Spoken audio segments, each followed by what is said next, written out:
Bom dia, boa tarde ou boa noite para vocês do Around the World Symposium. Primeiramente, muito obrigado pelo convite a nós aqui do Departamento de Comunicação da UFES.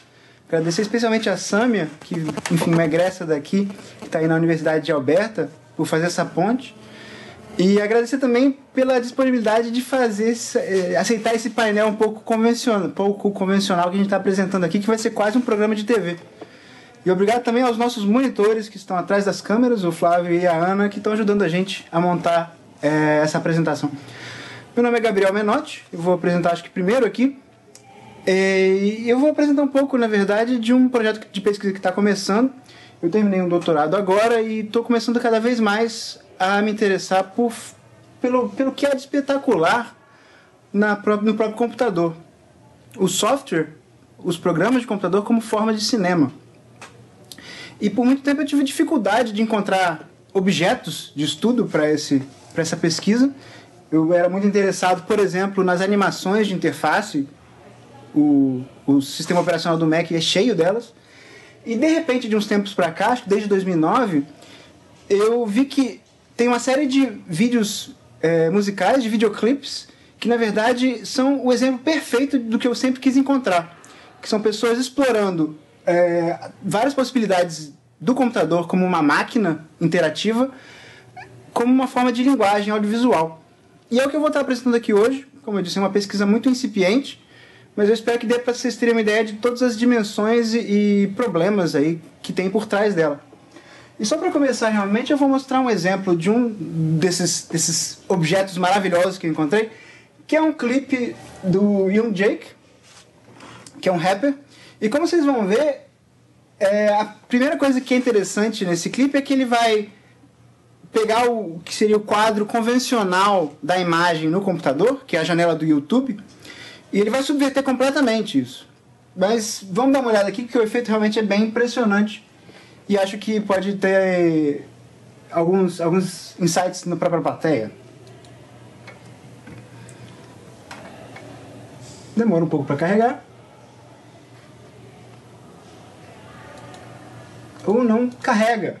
O que na verdade é muito bonito, porque já começa a mostrar pra gente quais são os problemas de você trabalhar com uma forma de linguagem visual que não está realmente funcionando dentro dos parâmetros das plataformas convencionais. Não era só apertar um botão no YouTube para poder passar o vídeo. E é uma pena realmente. Eu vou tentar abrir inclusive aqui então uma versão desse vídeo no YouTube para vocês terem uma ideia do que acontece. Mas basicamente, se eu posso descrever para vocês, ele vai usar a própria janela do browser como um elemento de linguagem. Ele vai começar a animar as janelas e vai começar a abrir novas janelas. E vários sites que parecem sites de verdade vão ser manipulados pelo programa. E só para vocês terem uma ideia do que deveria ter acontecido quando eu apertei o play, vocês veem que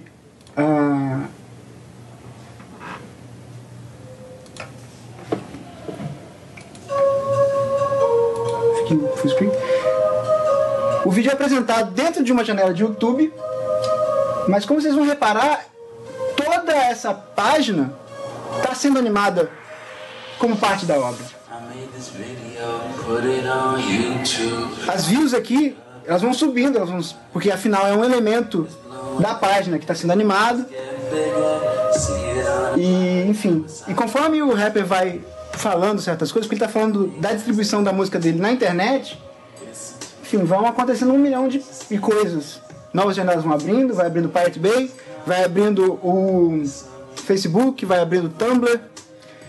E se isso estivesse sendo reproduzido realmente pela máquina, e não simplesmente uma gravação, seriam janelas que estariam sendo abertas mesmo. Porque afinal, isso aqui não é simplesmente um arquivo de vídeo. É uma programação feita em HTML5, que vai realmente controlando como o browser se comporta. São recursos utilizados pelo web design, enfim, para poder criar pop-ups, por exemplo, para poder organizar a imagem ou uma página, dependendo de qual for a configuração do computador do usuário. E no caso do vídeo do Young Jake, ele está sendo utilizado para poder comentar sobre a própria distribuição do vídeo na internet, usando não imagens da internet, não usando imagens do browser, usando o próprio browser como um elemento audiovisual, como um elemento espetacular. Novamente, isso é muito arriscado. Como vocês viram, nem rodou aqui no computador do laboratório de áudio. É interessante a gente pelo menos ver como é que é o efeito do vídeo para ver as possibilidades de estéticas que estão por trás disso, né? E são possibilidades estéticas ligadas diretamente ao funcionamento do computador, ou ao não funcionamento, nesse caso. E é claro que isso é uma experimentação muito de vanguarda até. E um dos motivos que me levou a procurar mais exemplos do que eu estava procurando, né, software como cinema, no videoclipe, é uma pesquisa histórica de um grande pensador da imagem brasileiro, Arlindo Machado, que fala como o videoclipe realmente é uma mídia completamente experimental e popular. Como ele está servindo de catalisador para a música pop, ele tem um público muito amplo e ele permite, por ser também bastante enxuto, que os realizadores façam experimentações de linguagem extraordinárias. Então ele acaba servindo para popularizar esse tipo de linguagem mais de vanguarda, digamos, para um público amplo. Porque o público acaba indo atrás, né, da música, acaba indo atrás do vídeo. Nesse sentido, outro projeto que eu queria falar é esse aqui de 2009, que é o clipe de House of Cards do Radiohead, que é uma banda extremamente popular e também muito ligada à experimentação em vários níveis, né, tanto de economia de distribuição. Eles fizeram aquele álbum que você pagava quanto você quisesse, lançaram em vinil, quanto em som mesmo e quanto em clipes. No caso desse clipe, ele é um clipe feito todo em vez de usar imagens, câmeras convencionais, ele usou câmeras tridimensionais. E no fim das contas, ao invés de simplesmente criar um arquivo de vídeo a partir dessas imagens tridimensionais, o que aconteceu foi que o videoclipe em si é um universo interativo navegável. E eu vou passar uns trechos aqui. Vocês vão ver que tem aqui a imagem do Tom York cantando. E é um modelo tridimensional renderizado pela máquina. E eu posso navegar com o mouse. Eu posso dar zoom aqui. Isso tudo em tempo real. No fim das contas é como se fosse um programa, é como se fosse um videogame, é como se fosse um ambiente virtual pelo qual eu navego. São várias cenas, no caso, que tem aqui. Tem essa espécie de vizinhança, também é completamente navegável.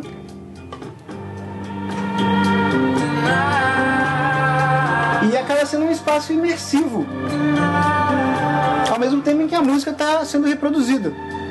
Eu consigo realmente navegar por essas imagens. E o que a gente tem aí novamente é uma experimentação de linguagem que ela vai além do efeito especial. Está sendo realmente colocado em questão a forma como o espectador acessa essa imagem. E o Tom York continua lá cantando. São dados que estão sendo, enfim, reproduzidos em tempo real e ao mesmo tempo manipulados em tempo real pelo usuário, pelo espectador. Foi feito pelo Aaron Cobrin, que é um artista midiático bem famoso. E eu acho que o mais legal desse projeto, na verdade, é que eles pegaram todos esses dados tridimensionais dos ambientes do Tom York cantando e disponibilizaram eles pelo Google Code. Então quem quisesse não só podia ver o clipe e interagir com o clipe, como podia também baixar todos esses dados e usar algum software para fazer versões do clipe, versões também interativas. E tudo licenciado em Creative Commons, que tornava a coisa ainda mais acessível, legalmente acessível, né? No caso aqui, a internet, além de estar dando essa possibilidade da pessoa interagir com a imagem, um outro tipo de imagem que não é o convencional do cinema e do vídeo, ela está dando também a possibilidade da pessoa criar variações, criar remixes que não são nem, novamente, os mais simples, as reedições mais simples, são reprogramações completas a partir do mesmo banco de dados obtido pelos realizadores originais. E se você vai no YouTube realmente, você consegue ver várias versões do clipe disponíveis. E é claro que é uma coisa de mão dupla. Assim como você tem projetos que permitem você acessar a imagem de outras formas, você tem projetos que acessam você de outra forma. Você tem imagens que te observam. Esse clipe ficou muito famoso porque ele ganhou algum prêmio que eu não lembro. Ele chama Mirror, é de uma banda japonesa chamada Sour. E eles tinham feito um clipe antes colaborativo pelo YouTube, que depois virou um grande mosaico. E esse aqui é mais interessante ainda, porque ele vai tentar novamente, ninguém sabe se vai rodar, né? Acessar as nossas informações, as informações do próprio usuário, de quem está vendo ele aqui no computador, e usar essas informações como elemento no clipe. Você vê que a primeira coisa que acontece quando você pede para passar o clipe é ele pedir conexão com o seu Facebook, com a sua webcam e com o seu Twitter. Você só consegue ter realmente uma experiência 100% desse videoclipe se você faz essas conexões. Se você abre sua webcam para ele, por exemplo. Mas eu não vou arriscar aqui, mas como vocês vão ver também, você tem uma versão dele sem conexões, que é bem mais sem graça, na verdade. Porque ele vai usar imagens genéricas. O que eu peço para vocês imaginarem é que se eu tivesse conectado ao meu webcam, o meu Facebook aqui, ele ia usar imagens dos meus amigos, ele ia usar imagens minhas agora. Sabe? Se eu tivesse conectado ao meu Twitter, ele ia usar os meus tweets, ele ia usar os tweets dos meus contatos, ele ia usar menções à minha pessoa. E espero que carreguem a tempo, porque afinal acabam sendo apresentações muito curtas. E novamente a gente começa o clipe num ambiente familiar a todo mundo, né? A página do Google. Eu não sei se está rodando, na verdade. Não, está rodando. E novamente, é uma página de internet que está sendo animada automaticamente. Não é um vídeo que está sendo exibido aqui. No caso aqui, se ele tivesse acessado o meu Facebook e o meu Twitter, ia estar mostrando imagens da minha conta de Facebook, do meu Twitter, por exemplo. Aqui iam aparecer os meus tweets.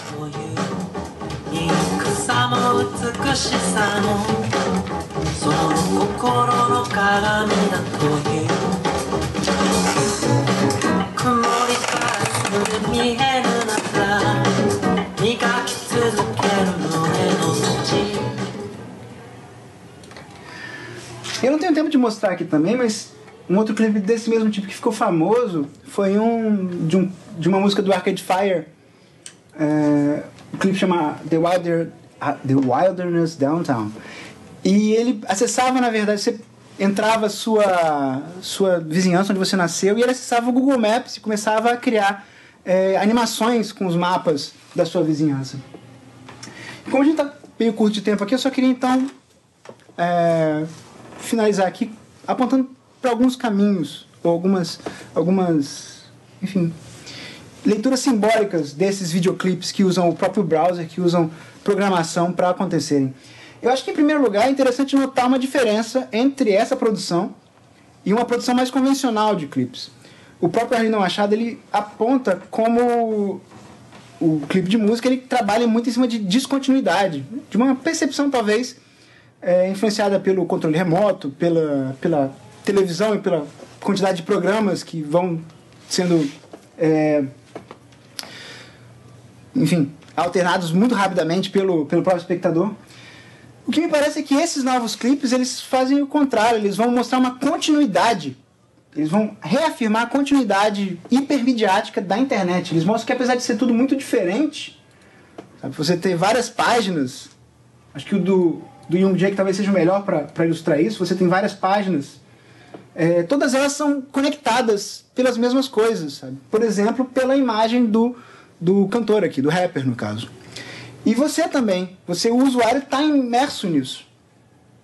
E isso claramente fica mais óbvio num clipe como o do Sour, ou o próprio Wilderness Downtown, onde as suas informações reais são apropriadas pelo vídeo, pelo espetáculo audiovisual.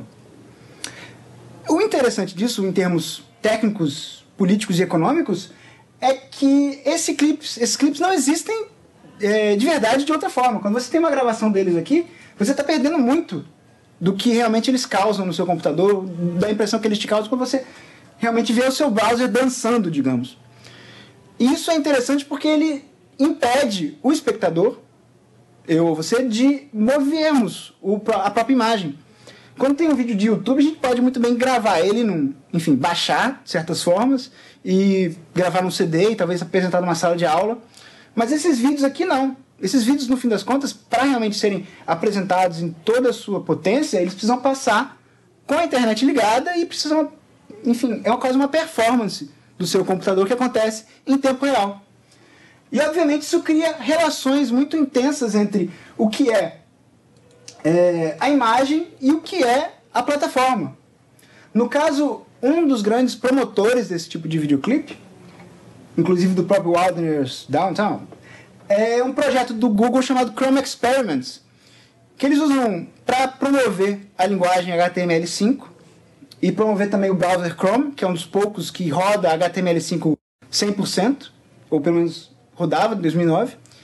Então acaba que esses videoclipes que usam as possibilidades do HTML5, eles são promovidos para promover não só bandas, eles também estão promovendo um certo tipo de programação e um certo tipo de software, que é o Chrome, que é o único browser onde esses clipes rodavam até pouco tempo atrás.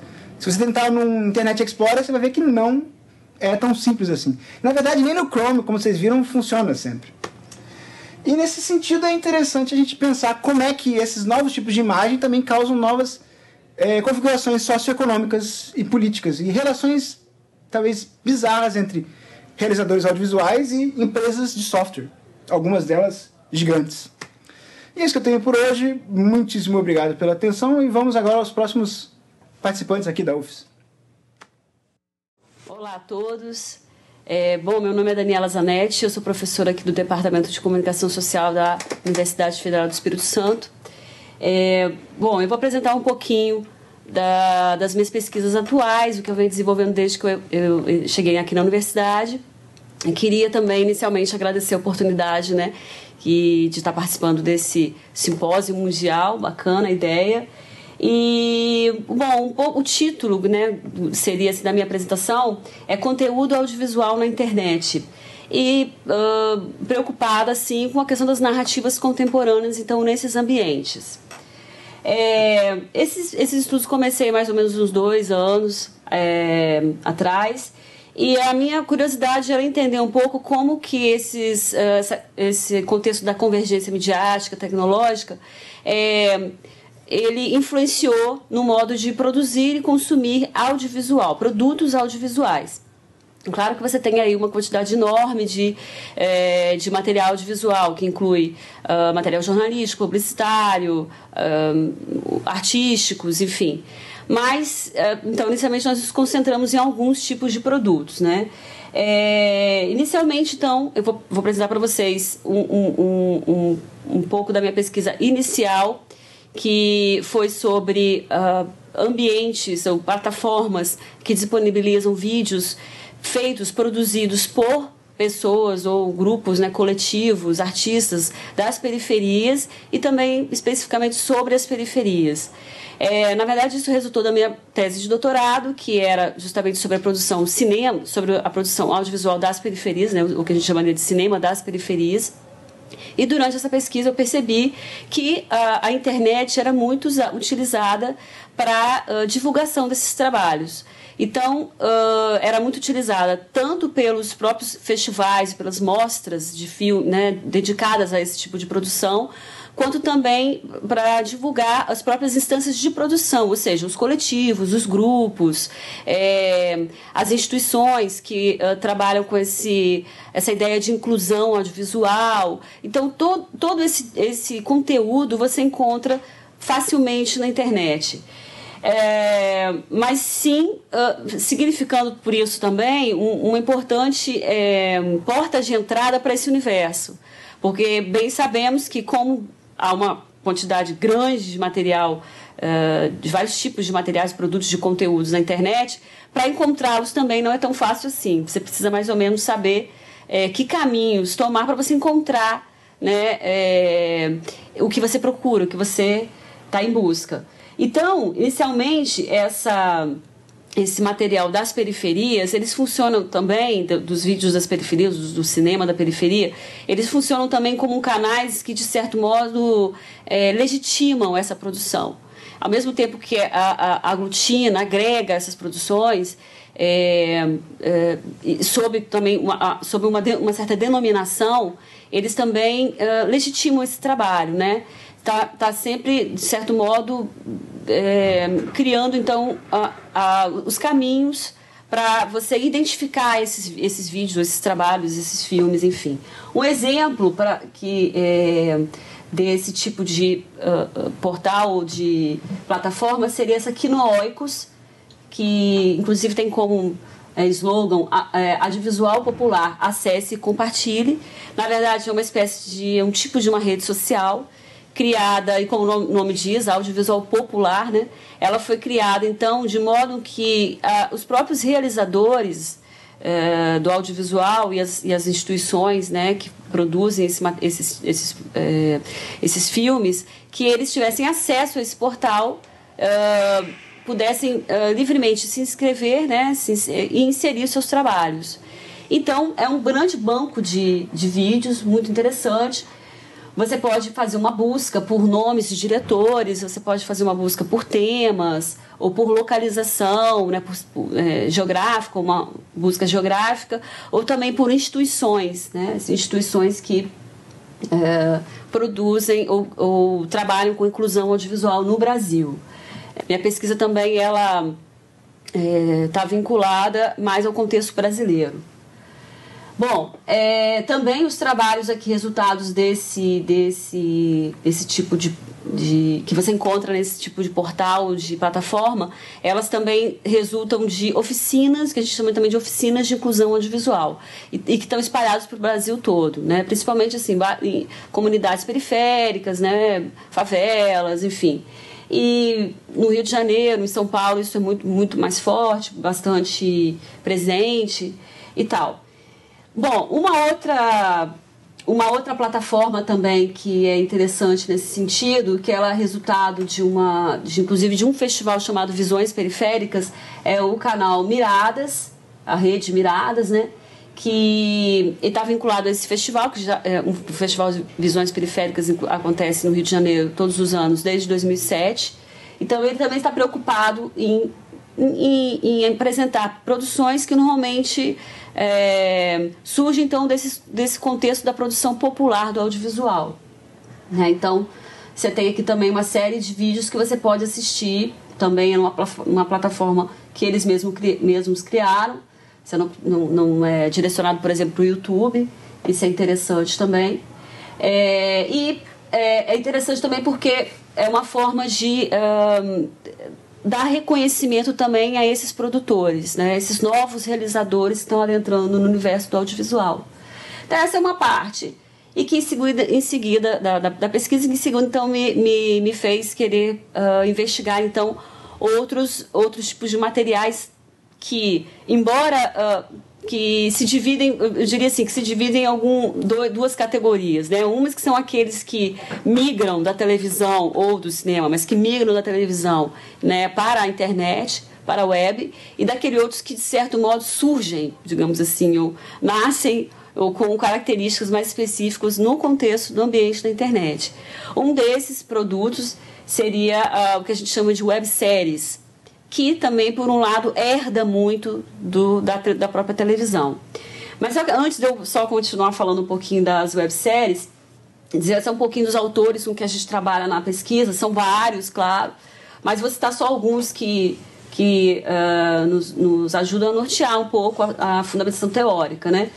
Tem o Lev Manovich, né, que é um autor que trata mais dessas características das mídias digitais, né, ajuda a fundamentar essa parte. O Henry Jenks, que entra com, obviamente, a questão da convergência midiática e das narrativas transmediáticas. O Arlindo Machado, que é um autor brasileiro, muito importante aqui para nós. Ele faz reflexões tanto sobre televisão quanto sobre cinema e também produtos da internet também.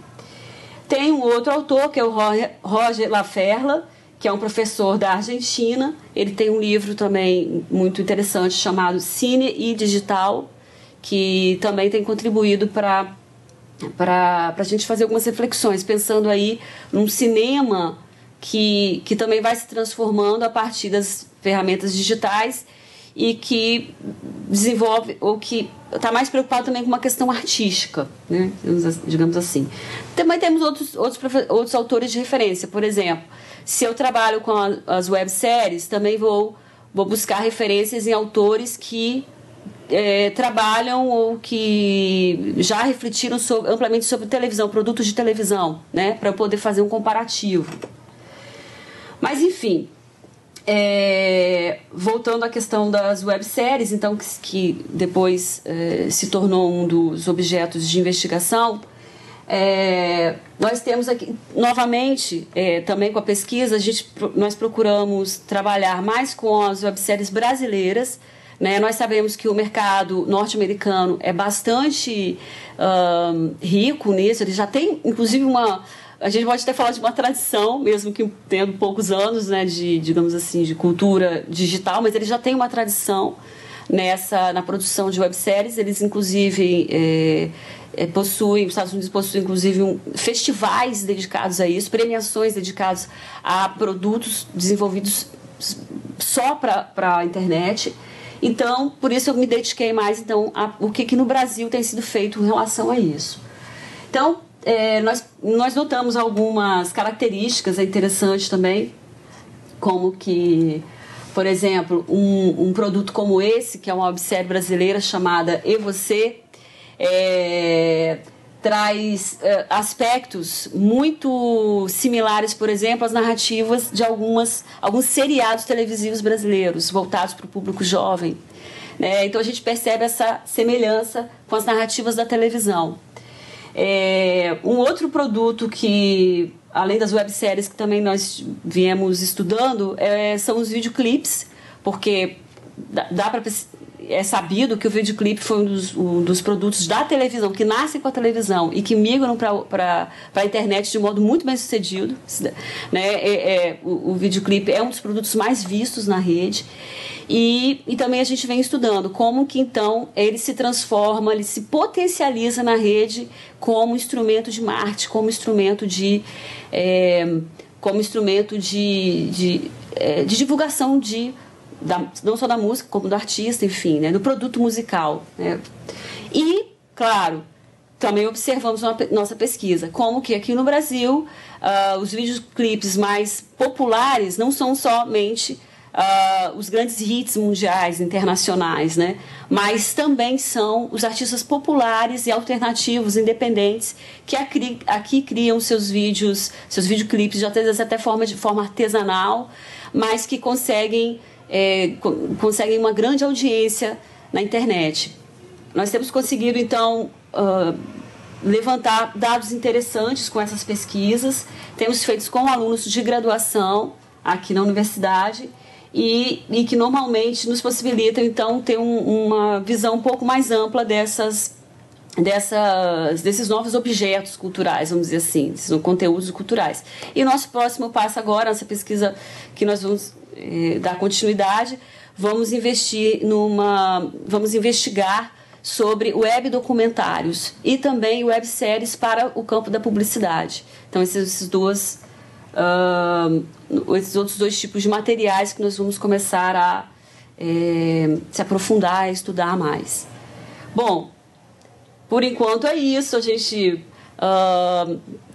podemos ainda disponibilizar esse material, né, da internet e tal, mas apresentamos para vocês um pouquinho do que seria do que nós estamos fazendo aqui no curso de comunicação da UFES. Então, é isso. Esse é um pouco do que a gente tem pesquisado. Em 20 minutos a gente só dá uma resumida. Mas eu gostaria de agradecer, então, a oportunidade de participarmos dessa conferência. E estamos à disposição aí para fornecer mais informações ou trocar ideias com os pesquisadores do mundo. É isso. Obrigada. A pesquisa que estou desenvolvendo no programa de doutorado da PUC de São Paulo tem o propósito de expandir as matrizes da linguagem e pensamento, sonora, visual e verbal e aplicações da hipermídia. Esta obra é uma tese de livre-docência da professora doutora Lúcia Santaella, publicada em livro em 2001, baseada na semiótica concebida e desenvolvida por Charles Sanders Peirce, ao longo de sua vida nas mais de 90 mil páginas que escreveu. Apenas para auxiliar a compreensão daqueles não familiarizados com a semiótica, ou que desconhecem, deixo aqui pelo menos uma definição superficial. É a ciência que estuda todas as formas de linguagem, independente do idioma. Por exemplo, as placas de sinalização de trânsito nos comunicam informações e, portanto, são uma forma de linguagem. No caso, linguagem visual e simbólica. Elas contêm símbolos que nos comunicam algo. É comum confundir o estudo das linguagens com o estudo da língua. No caso da semiótica, é um equívoco. Segundo a autora, de acordo com a semiótica peirciana, há um número limitado de modalidades de linguagens, sonora, visual e verbal, a partir das quais se originam as linguagens que já conhecemos e também as que ainda iremos conhecer. Por isso ela afirma que todas as linguagens são híbridas, uma vez que resultam da mistura de modalidades das 3 principais matrizes que ela propõe. Uma vez que as 3 matrizes da linguagem na semiótica peirciana correspondem à categoria da terceiridade, certamente deve haver instâncias anteriores que correspondam aos níveis de primeiridade e de secundidade. Na minha dissertação de mestrado, propus a expansão da proposta de 3 matrizes, incluindo duas novas matrizes formando um conjunto, uma tríade de matrizes. Propus a matriz dos fenômenos e a matriz das protolinguagens. Protolinguagens a gente define como quasi-linguagens. Linguagens que não dispõem de gramática e, portanto, não permitem o recurso da metalinguagem. Ou, falando mais simplificadamente, não permitem explicar-se a si mesmas. Nossos sentidos da visão, audição, tato, olfato, paladar, frio, calor, são ótimos exemplos de protolinguagens. Antes que eu me esqueça, sim, temos bem mais do que 5 sentidos. Bom, o percurso é longo e, para ser todo explicado aqui, levaria bastante tempo. Por enquanto, fiquemos com essa definição básica. Após essa breve introdução, podemos dizer que nossa pesquisa atual tem o objetivo de elaborar e propor matrizes das protolinguagens com vista a criar suporte e fundamentação para a meta-hipermídia. Dizemos meta em relação à hipermídia com a intenção de dedicar o campo de estudos às estruturas internas das linguagens que se nos apresentam. Embora o ponto de vista da percepção guarde correspondência com a categoria da secundidade na semiótica peirciana, aquilo que é considerado hipermídia, que nos chega aos sentidos da percepção, é a linguagem.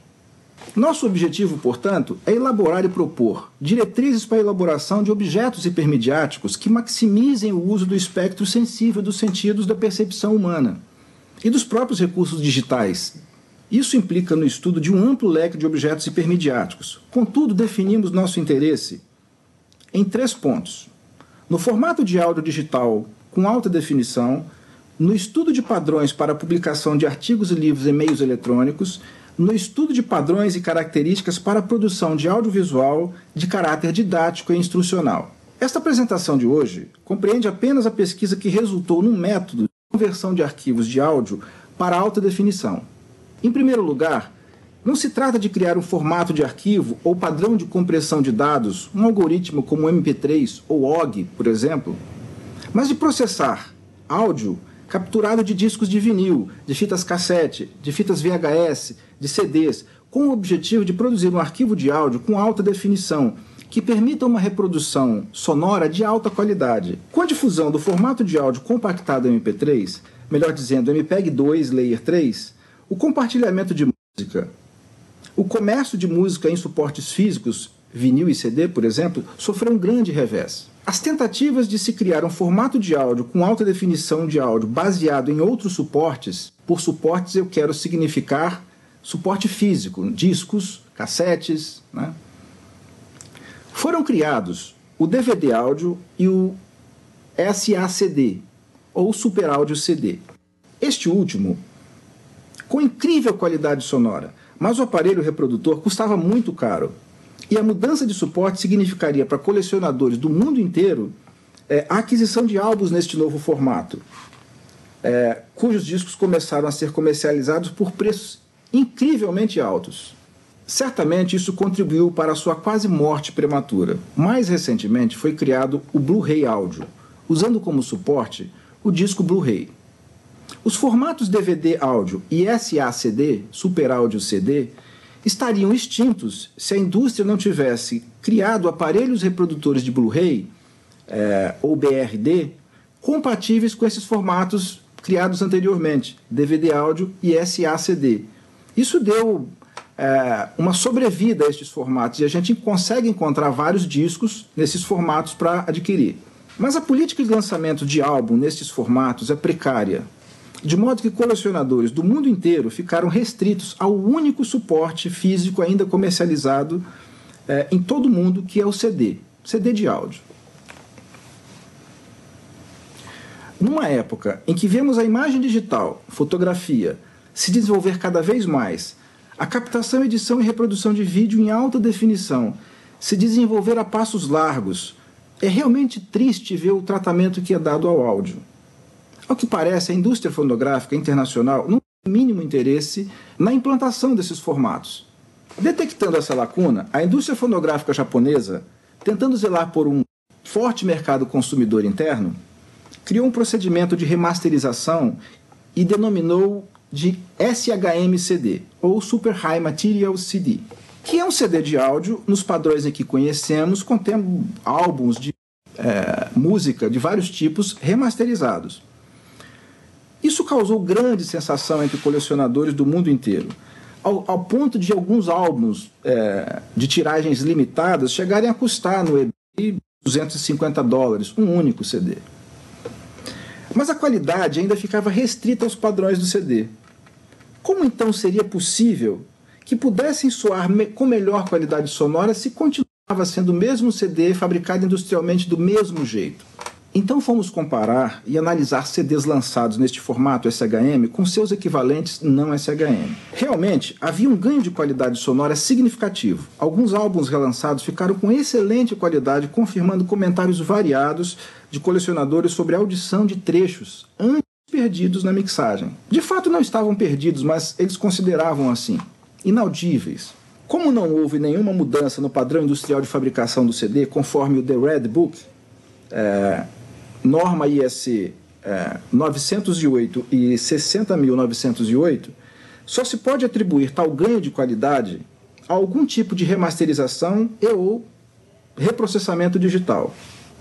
Talvez por esse motivo o processamento SHM seja cercado de mistério. Investigamos a fundo, comparando músicas diversas, e concluímos que trata-se de um processamento digital com aplicação de compressão de áudio, multibandas e recuperação de harmônicos, mas numa resolução e amostragem bem superior ao que é possível se obter com o CD de áudio comum.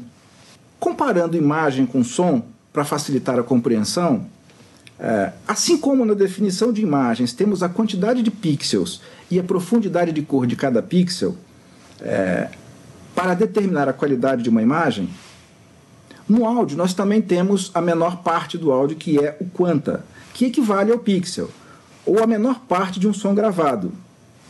E a resolução em bits, 8 bits, 16 bits, 24, 32, equivale à profundidade de cores. Em áudio, esses parâmetros são conhecidos como taxa de amostragem, sample rate e resolução. O CD de áudio possui sample rate de 44.100 Hz, o que equivale a dividir um segundo em 44.100 partes. Outro parâmetro do CD de áudio é a representação de cada uma dessas partes com uma profundidade, entre aspas, de 16 bits. Digamos que equivale a estar diante de 44.000 pessoas e possuir um dicionário com 65.000 palavras para descrever sexo, tamanho, porte, fisionomia, beleza de cada uma dessas pessoas. Isso é o que significa, no áudio digital, taxa de amostragem e resolução. Bom, voltemos ao ponto onde nós paramos. O material resultante do processamento SHM, que ocorre numa taxa de amostragem de 96 kHz ou 96.000 Hz, ou mais, Com resolução de 24 bits ou 32 bits, infelizmente é convertido para o padrão do CD de áudio, com uma perda significativa. Mas o processamento SHM é tão bom que realmente melhora o conteúdo originalmente gravado, mesmo reconvertido para CD de áudio comum. A comprovação de que realmente se trata de um processamento está no fato de que começamos a ver na internet álbuns anteriormente lançados no formato SHM-CD relançados como Super Áudio CD ou Blu-ray Áudio, anunciados também como sendo do tipo SHM. Sim, está comprovado que era um tipo de processamento. O que fundamenta os resultados consistentes do processamento SHM é algo conhecido há muitos anos entre engenheiros de gravação, fabricantes de equipamentos de gravação e mixagem de áudio, especialmente as consoles de mixagem ou mesas de som, que são um dos equipamentos mais importantes em qualquer estúdio. A riqueza de harmônicos de ultra alta frequência, inaudíveis para o ouvido humano, determina o comportamento daquelas que se encontram no espectro audível. Ou seja, os sons muito agudos que o nosso ouvido não escuta ajudam a definir no áudio gravado a qualidade dos sons agudos que nós conseguimos escutar. Rupert Neve, lendário projetista das consoles de mixagem Neve, sempre insistiu no argumento de que uma audição humana, sendo limitada ao intervalo de 16 Hz a 20 mil Hz, 16 Hz ao redor do som mais grave que nosso ouvido é capaz de escutar e 20 mil Hz o som mais agudo que nosso ouvido é capaz de escutar. As altas frequências, os harmônicos, acima de 20 mil Hz, determinavam o modo como os sons de dentro do espectro audível soariam. Por isso, os circuitos analógicos que ele projetava eram capazes de lidar com um espectro de frequências de 10 Hz a 110 mil. Nessa época já existia gravação digital, mas não existia gravação digital em computador. Eram gravadores de fita magnética que gravavam digitalmente. Resumindo, o que fundamenta um processamento de alta definição, conhecido no mercado como SHM, é o fato de que as frequências ultra altas que a gente não escuta determinam aquilo que a gente escuta. Este processamento já era possível há bastante tempo. Só o que não havia eram computadores capazes de fazer esse processamento, computadores velozes, capacidade de armazenamento, mas o tipo de processamento já era possível há bastante tempo. Né? E nesse tempo eu quero dizer algo como 10 anos. Usando o aplicativo Adobe Audition, desenvolvemos um método comparativo que consiste em montar o conteúdo de 2 arquivos de áudio de origens diferentes, por exemplo, WAV e MP3, numa mesma pista, no mesmo programa de áudio, e alternar instantaneamente entre um e outro. Isso faz com que o ouvido sinta a diferença entre um arquivo e outro instantaneamente. As diferenças são perceptíveis mesmo em sistemas de reprodução sonora domésticos de qualidade acima da média, e para pessoas sem profundos conhecimentos de áudio. Esse método permitiu que as comparações consistentes entre álbuns gravados em CDs comuns e CDs do tipo SHM fossem possíveis. Qual é o objetivo desse desenvolvimento? Primeiro, desmistificar o processamento. Na verdade, a única razão para tanto segredo acerca do SHM é restringir o leque de estúdios e ou produtores de áudio capazes de fazer tal processamento e garantir uma sobrevida ao comércio de música em suporte físico. Ora, se é um tipo de processamento que independe de softwares e que corresponde a uma combinação de procedimentos, cremos que não há razão para se manter em segredo. Nem há como patenteá-lo, porque seria o equivalente a patentear o modo de se fazer um bolo de qualquer sabor. Segundo, divulgar entre colecionadores, audiófilos e amantes de música o tipo de processamento que é feito para que eles mesmos possam fazer em seus arquivos. Não há razão para estarem estacionados na idade da pedra sonora, digamos assim, dependendo de um suporte físico com qualidade sonora limitada e de aparelhos de áudio que não são mais fabricados. CD players não são mais fabricados, com raras exceções destinados a DJs. Há relatos de centenas de audiófilos e colecionadores de todas as partes do mundo que digitalizaram suas coleções no padrão do CD para escutarem a partir de aparelhos de exibição de mídia. Não são a mesma coisa que aplicativos de exibição de mídia nos computadores, mas dispositivos físicos que reconhecem e tocam vários formatos de áudio, vídeo e fotografia. Obviamente, se tratando de álbuns cujos direitos pertencem às gravadoras, é importante ressaltar que este processamento não pode nem deve ser aplicado a álbuns com o fim de distribuição online, especialmente desautorizada. Quem o faz deve restringir ao seu próprio uso. O processamento de áudio HDA como batizamos, High Definition Audio, não resulta de um trabalho simples. E nem existem softwares ainda que automatizam os processamentos, e mesmo se houver, os resultados dependem do julgamento perceptivo da audição.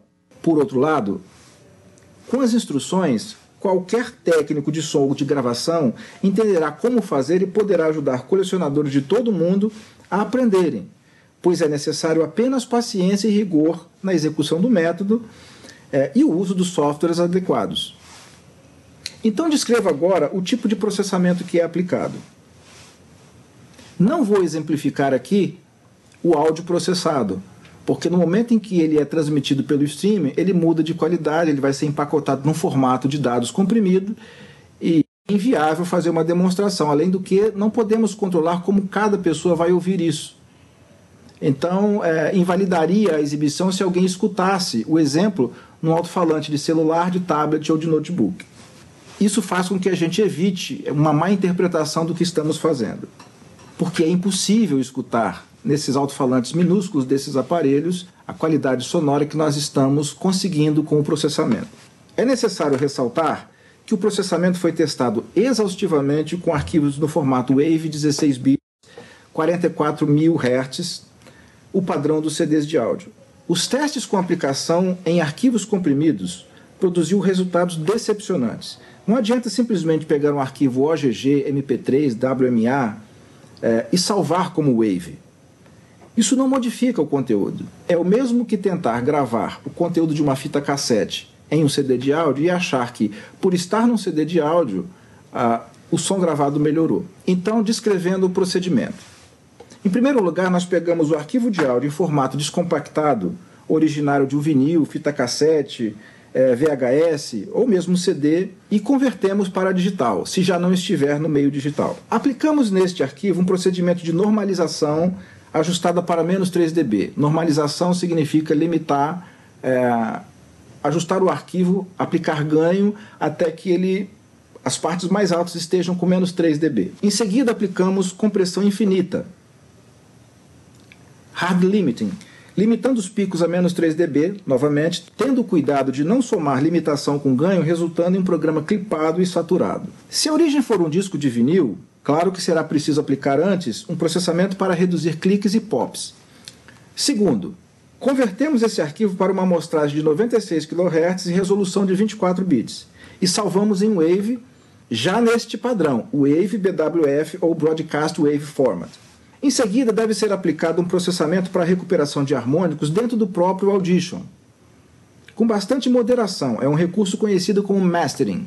Cada etapa sempre deve ser salva, preservando as etapas anteriores para que, no caso de erro, a gente não precise recomeçar do zero. Após esse processamento, aparecerão harmônicos de alta frequência entre 22 e 48 mil Hz, que é o que a gente precisava.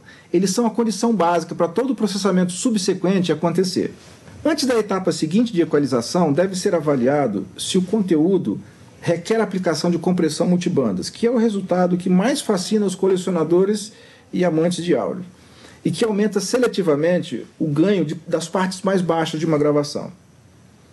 Após esse processamento, deve ser aplicada uma equalização paramétrica com ganho progressivo de mais 25 dB, exatamente isso, mais 25 dB no intervalo compreendido entre 18 mil Hz e 48 mil Hz.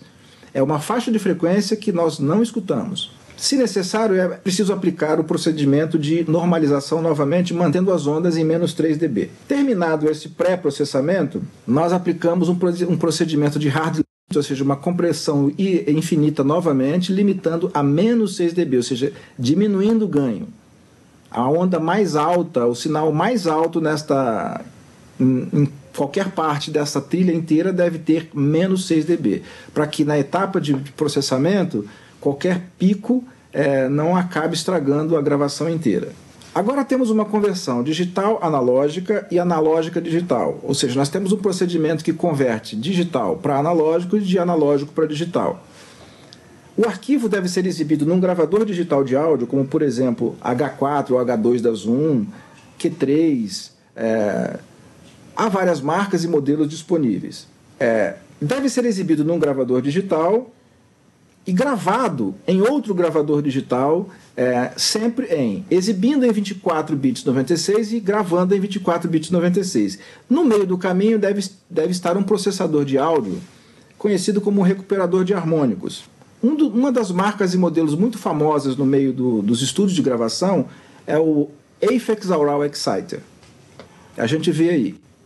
Então, neste processamento digital para analógico, analógico para digital, o sinal sai de um gravador, atravessa este processador de harmônicos, que vai introduzir harmônicos que estavam desaparecidos e vai introduzir inclusive subgraves muito importantes no áudio, e depois esse sinal vai retornar e ser gravado no gravador digital. A questão que se coloca aqui é que é a introdução no processo do julgamento perceptivo da audição. Esta fase deve ser monitorada com excelentes fones de ouvido ou com caixas acústicas de altíssima qualidade, como por exemplo essa que a gente vê aqui. Além disso, há o objetivo de esquentar o som, fazendo passar por circuitos analógicos, retirando a aspereza que os arquivos digitais podem induzir nas altas frequências. Mas são circuitos analógicos de altíssima qualidade.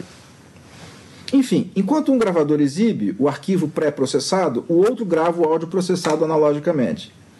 Feito isso, os gravadores digitais resultam num arquivo, geralmente num cartão de memória. Então, pegue o cartão de memória, transfira para o seu HD, separe as faixas, renomeie, e estes arquivos precisam de um ganho final, uma masterização final, ou seja, aumentar o ganho até o máximo possível, sem distorção, para aproveitar o máximo da banda sonora. Estes arquivos finais devem ser guardados como matrizes ou podem ser exibidos em wave mesmo. Literalmente, vamos ver alguns exemplos. Propositalmente, não vou exibir o áudio desta apresentação, primeiro por uma questão de direitos autorais e também porque, ao converter o vídeo gravado em streaming, a faixa de áudio vai mudar. Então, todo o esforço de produzir áudio em alta definição vai cair por terra quando isso for transformado num arquivo compactado para transmissão pela internet. Mas a gente vai literalmente ver o áudio gravado. Vamos usar o analisador de espectro que existe dentro do Audition. Aqui nós temos um conjunto de partes da mesma música gravada. Só que aqui nós temos um arquivo em MP3 128. Aqui nós temos um arquivo do CD, com a qualidade do CD. Aqui nós temos o arquivo com a qualidade de alta definição, 24 bits 96 kHz. Aí voltamos para a qualidade do CD, novamente para a qualidade do MP3, e aí voltamos para a qualidade do High Definition Audio. Esse método de exibição é o que foi criado para poder facilitar a comparação. Sem ele, a gente não consegue saber que diferença que está acontecendo. Então vamos exibir os arquivos e olhar com um analisador de espectro que mostra do som mais grave ao mais agudo o que está acontecendo.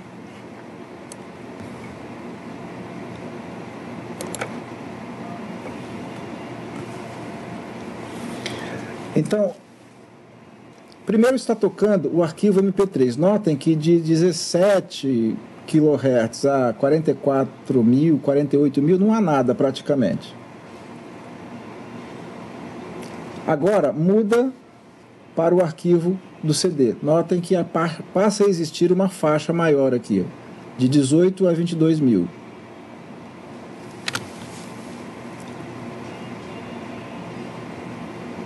Agora vai mudar para o arquivo de alta definição. Nota que nós vamos ter áudio de 22, que é o que existia no CD, até 48.000 Hz. Então esse é um arquivo em alta definição, a partir de um CD. Isso não significa que pode ser aplicado só em CD, pode ser aplicado em fita cassete, vinil, VHS, como já falamos. Então notem, vai voltar agora para a qualidade do CD e é o que acontece. A faixa do CD está aqui. Ó. Isso aqui não existe mais. Agora vai mudar para o... Notaram que houve uma queda aqui? Este é a mesma música já convertida em MP3 128. Agora vai mudar do MP3 para alta definição. Notaram a diferença? Isso aqui é o som mais grave que a gente é capaz, que a gente pode escutar, né? E aqui no outro extremo o som mais agudo. O som mais agudo que a gente pode escutar está por aqui. está ao redor disso aqui. Essa faixa de agudos, ela não é audível, de 22 a 48 mil, mas os harmônicos existentes aqui ajudam a reprodução dos agudos que nós somos capazes de escutar. Algumas observações. 5 minutos de música em 24 bits 96 kHz resulta em 200 megabytes. Um álbum resulta em 3 GB. É fácil de armazenar isso hoje num disco, numa mídia, um disco de DVD. Mas não é prático transportar arquivos desse tamanho nos nossos celulares, tablets. Aí existem opções muito boas de formatos que podem ser usados com perdas mínimas. Cito 2 exemplos: o arquivo FLAC e OGG. MP3 só comporta 24 bits e 48 kHz, que na falta de outro melhor, e com 320 kbps, ainda produz melhor resultado que o CD convencional. Com FLAC, uma música de 5 minutos com 200 MB é reduzida para 70 MB aproximadamente, próxima do tamanho que ocupa no CD, ou cerca de 50 MB. Com OGG e bitrate variável, 5 minutos ou 200 MB ficam reduzidos a 18 MB. Após exaustivas audições, concluímos que não há diferenças perceptíveis nem na análise espectral e nem na audição da reprodução sonora de Wave e FLAC. No entanto, há diferenças sutis entre Wave e OGG, muito pouco perceptíveis auditivamente, mas registradas na análise espectral. Se compararmos o Wave 24 bits com OGG 24 bits 96 e MP3 2448, a diferença é significativa tanto na análise espectral como na audição. Esta é uma das pesquisas que estou desenvolvendo como parte do doutorado. Como se pode ver, os formatos de arquivos já existem e alguns comportam tranquilamente arquivos de áudio processados para alta definição. É isso. Muito obrigado.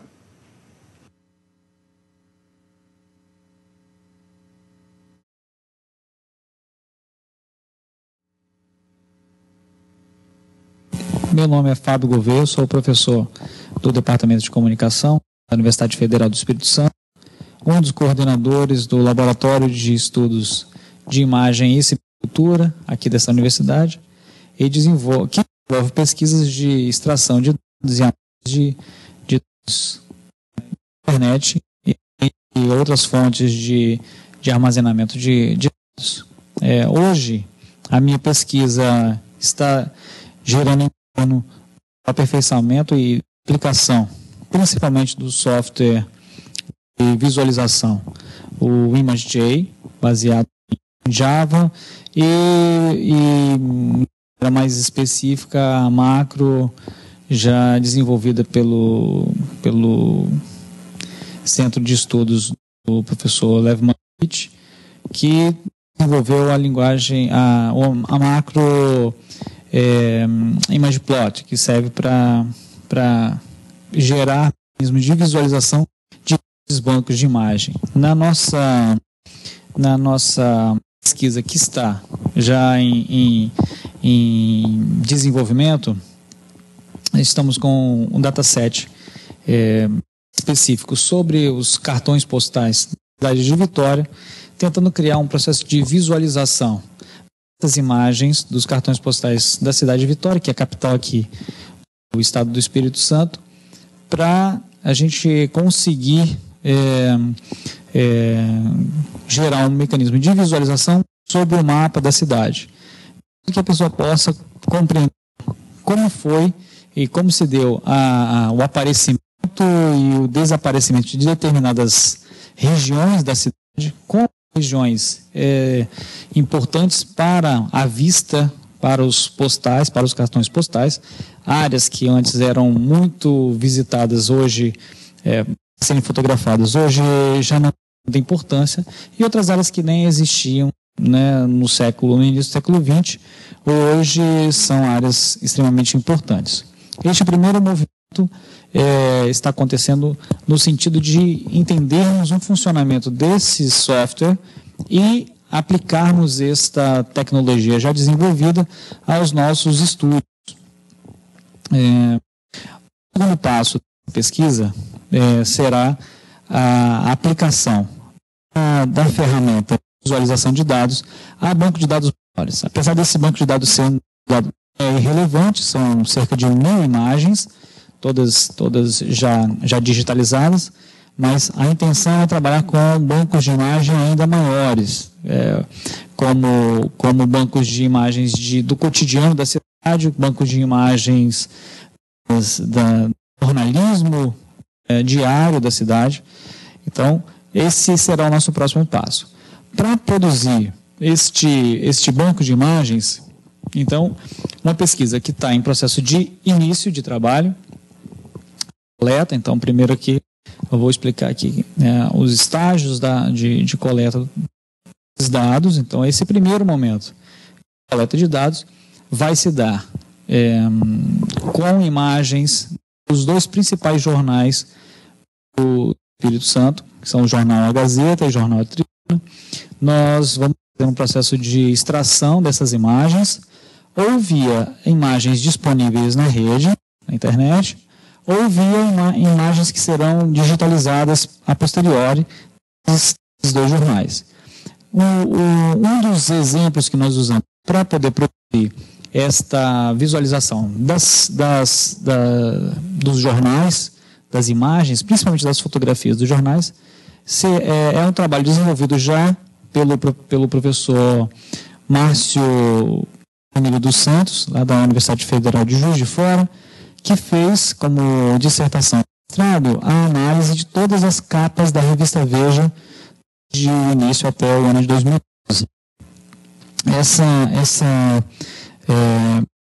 Esse dataset que ele acumulou já foi apresentado e recente trabalho que realizamos juntos, ele pôde apresentar este dataset mostrando a eficiência de você conseguir visualizar de maneira única um banco de dados imagem.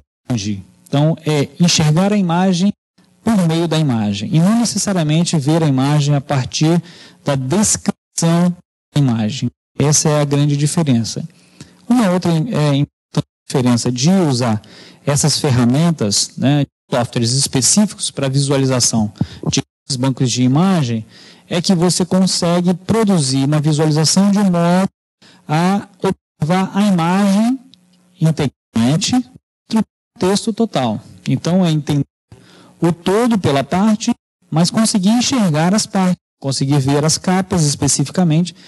No caso do trabalho do professor Emílio, a gente conseguia enxergar as capas da revista Veja. Então, essa ferramenta, muito já bem desenvolvida, mais ainda, recebendo colaborações, o ImagePlot e o ImageJ, essas ferramentas serão importantes para o desenvolvimento da nossa pesquisa.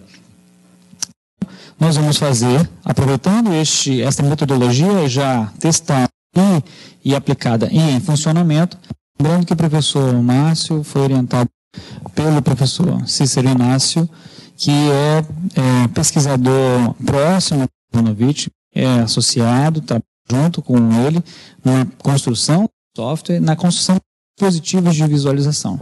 Então, nós vamos fazer um mapeamento desses jornais, aproveitando essa metodologia já desenvolvida e já aplicada, e vamos usar as imagens de capa desses 2 jornais diários, são jornais diários aqui,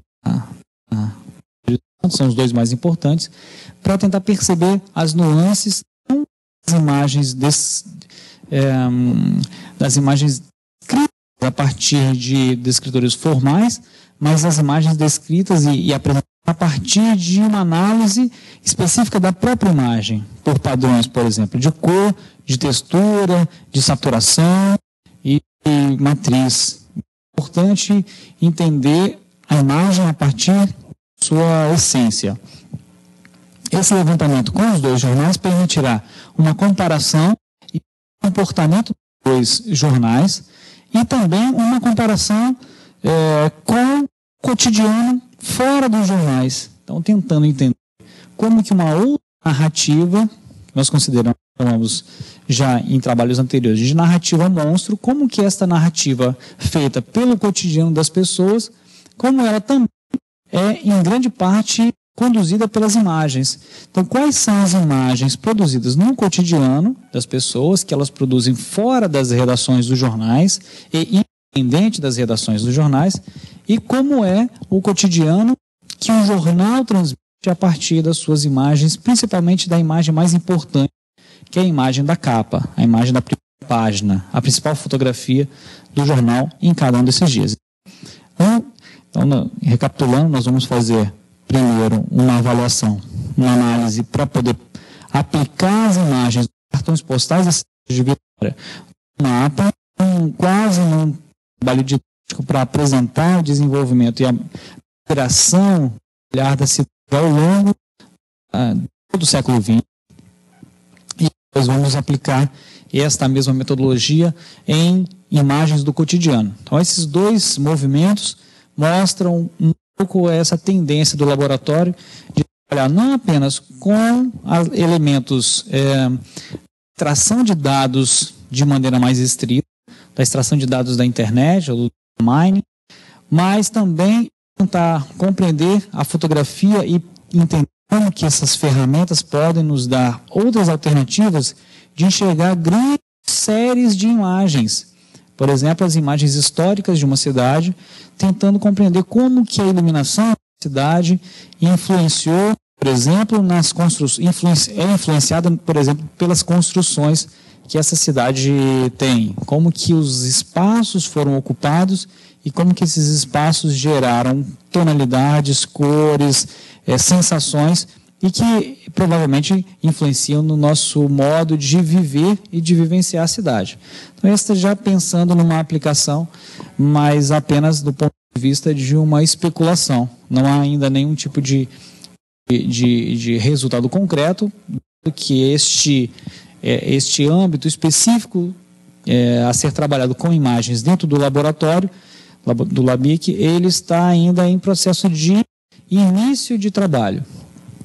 Apesar desse início de trabalho, o laboratório já estabelece um processo de parceria, inclusive com o próprio laboratório do professor Cícero e do professor Márcio Emílio, de modo que o próximo passo é desenvolvermos uma ferramenta de visualização dessa imagem que não fique apenas atrelada à visualização a partir da observação em pequenos dispositivos de visualização, como monitores de computador, mas aí que a gente consiga construir a partir do know-how já desenvolvido pelo professor Cícero e outras equipes, os chamados optportais, que são portais, que são construções que servem para permitir a visualização em grande escala. Então, esse passo adiante, ele será necessário quando estivermos trabalhando com um volume grande de imagens que necessite uma visualização para além da visualização, por exemplo, do monitor de computador. Esse é um passo adiante e nós esperamos que esse passo se concretize num espaço de tempo não muito longo, porque ele vai beneficiar também outros espaços de produção do laboratório. No próprio laboratório, a gente já está desenvolvendo um estágio um pouco mais avançado a análise de dados, a extração de dados, de relações e de controvérsias dentro da internet, de maneira mais específica dentro do Twitter. E um dos trabalhos mais recentes é o mapeamento das controvérsias dentro do debate aqui local no Brasil sobre o Marco Civil na internet brasileira, que está em processo de elaboração, que foi motivo de um debate muito intenso na rede no final do ano passado e que gerou uma série de análises e informações extremamente importantes. Essas análises estão em processo agora já de tabulação e de formulação. A publicação desses resultados vai acontecer num curto espaço de tempo. Então, a gente usando ferramentas, extração de dados e de visualização de dados, a gente está levando o laboratório num caminho muito próximo do que está sendo pensado nos grandes centros e está sendo investigado nos grandes centros de pesquisa do Brasil e alguns centros fora do país. Então a gente espera dar uma contribuição, assim, podendo amadurecer esta área e podendo gerar um processo de conversação com outros institutos de pesquisa, inclusive colocando o laboratório à disposição das universidades que tiverem interesse.